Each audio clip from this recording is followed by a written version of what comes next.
শরীরকে সুস্থ রাখতে হলে সুষম খাদ্যের যেমন প্রয়োজন তেমনই প্রয়োজন সঠিক সময়ে হজম হওয়াও। অন্যথায় কম বেশি সবাইকে শারীরিক নানা সমস্যা পোহাতে হয়। পরিপাকতন্ত্রের মাধ্যমে খাবার সঠিক উপায়ে পরিপাক এবং ডায়রিয়া ও কোষ্ঠকাঠিন্যের মতো সমস্যাগুলো প্রতিরোধ করতে হজম প্রক্রিয়াকে স্বাভাবিক করা যায় সবার আগে। জেনে নিন হজম প্রক্রিয়া ভালো করতে কি করতে পারেন। সবুজ শাক, ফলমূল এবং গোটা শস্য খেতে হবে। শাকসবজি, ফলমূল এবং গোটা শস্য সবই ফাইবারের সমৃদ্ধ উৎস। ফাইবার খাদ্যকে পরিপাকতন্ত্রের মাধ্যমে আরও সহজে এবং সম্পূর্ণরূপে পরিপাক করতে সাহায্য করে। তাই হজম প্রক্রিয়া সহজ ও স্বাভাবিক করতে খাদ্য তালিকায় এই ধরনের খাবার রাখা আবশ্যক। লাল মাংস এবং প্রক্রিয়াজাত খাবার একেবারেই কম। কিছু খাবার হজম হতে সময় নেয়।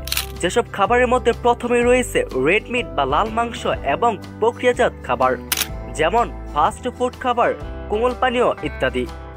পরিপাক ক্রিয়া ভালো রাখতে হলে এসব খাবার এড়িয়ে যাওয়াই ভালো।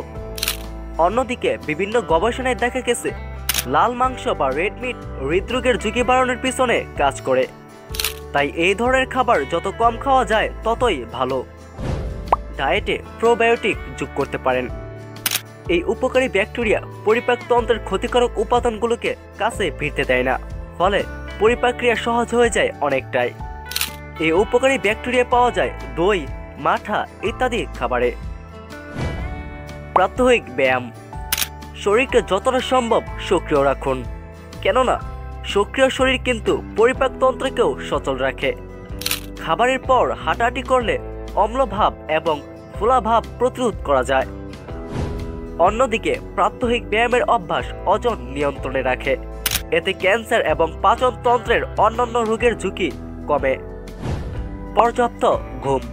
ঘুমের অভাব স্থূলতার সঙ্গে যুক্ত, কেবল তাই নয়, এটি পাচনতন্ত্রের সমস্যাতেও ভূমিকা রাখে। তাই পর্যাপ্ত ঘুমের বিকল্প কিছু নেই। তো ভিউয়ার্স, কেমন লেগেছে আজকের ভিডিওটি অবশ্যই কমেন্ট বক্সে কমেন্ট করে জানাবেন। আর এই ধরনের নিয়মিত আপডেট ভিডিও পেতে অবশ্যই আমাদের চ্যানেলটি সাবস্ক্রাইব করে পাশেই থাকবেন।